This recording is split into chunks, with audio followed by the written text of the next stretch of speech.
Step 2 in making a sterling silver skull pendant using a microwave.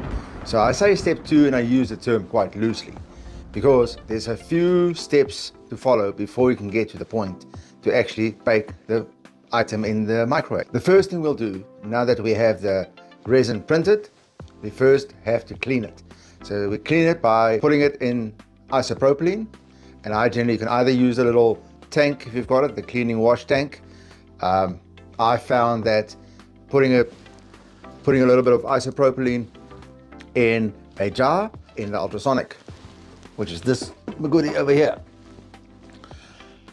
get a much better result and much faster, by the way. So you leave it in there for about 5 or 10 minutes, make sure all the excess resin is cleaned out. From there, we go to the curing tank, that one there. This is the crucial step.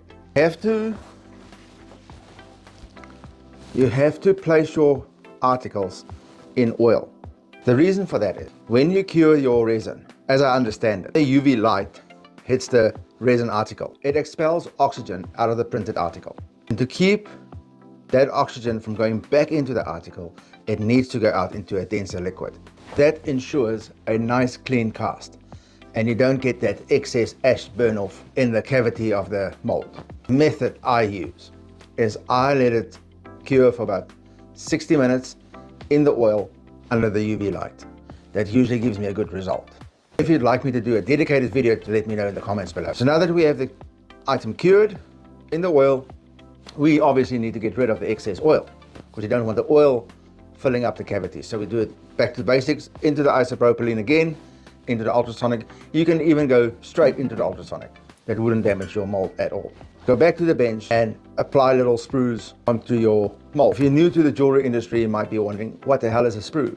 So the sprue is only a little channel that you attach to your resin piece, and in this case, the skull. So a little wax or resin casted wax sprue that's attached to the skull, and you got to calculate kind of where the most of your metal will flow. You want the heaviest part of your mold to get the first access to the metal before it solidifies.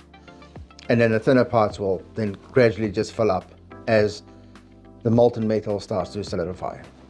And this happens within a few seconds. So you got to be sure that your access point is direct to the heaviest bit. Now that we have our sprues attached, it's time to fit it onto the little base, little rubber base with the way it's attached. Also make sure you got a nice large funnel as such, essentially, for the metal to flow into. Right, so you build up the sides of the wax sprue so it's nice and thick.